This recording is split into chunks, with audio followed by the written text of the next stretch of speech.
Hello friends, welcome back to my channel. আজকে আমি সরস্বতী পুজোর একটা ব্লগ নিয়ে চলে এসেছি, যদিও বা সরস্বতী পুজো অনেকদিন আগে চলে গেছে। এ দেখো ম্যাডাম রেডি হয়ে আমাদের বাড়ি চলে এসেছেন। ম্যাডাম অঞ্জলি দিয়ে দিয়েছেন, আমারও অঞ্জলি দেওয়া হয়ে গেছে। ম্যাডামকে আমি আমার হাতের মেহেন্দিটা দেখাচ্ছিলাম।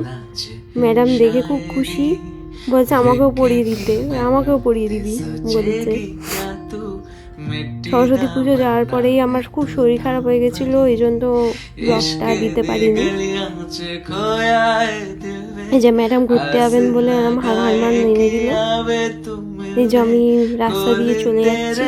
এই যে আমাদের এখানে শীষমোহন করেছিল প্যান্ডেলে, জলের ওপরে প্যান্ডেল হয়েছে। এই দেখো আমাদের ম্যাডাম দাঁড়িয়ে দাঁড়িয়ে দেখছেন, গুড্ডি ম্যাডাম। দিয়ে আমি চলে যাচ্ছি নেক্সট আর একটা ঠাকুর দেখতে, যদিও বা ওইটার ফটো আর ভিডিও কিছুই করা হয়নি। ওটা স্কুলের ঠাকুর ছিল, সামনের স্কুলের একটা ঠাকুর ছিল। আর এই যে উনি প্রসাদ খাচ্ছিলেন এনার বান্ধবীর বাড়ি গিয়ে। আর আমার এই ফাইনাল লুকটা তো তোমাদের দেখানোই হয়নি, যে আবার শাড়ি পরে আমার পুরো এটা,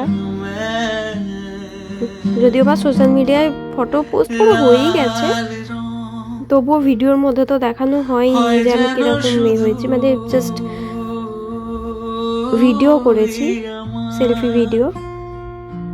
ফুল আউটফিটটা তোমরা এখন দেখে নাও, একটা স্লো মো ভিডিও করে দিলাম, যা দেখে নাও। আর আজকের মতন ব্লগ এখানেই শেষ করলাম। সবাই খুব খুব খুব ভালো থেকো, নিজের শরীরের খেয়াল রাখো।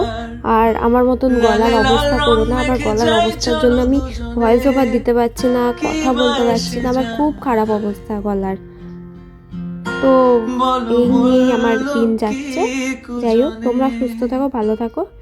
আর আমাকে কেমন লাগছে সবাই কমেন্ট করে জানিও। ওকে, বাই, সি ইউ।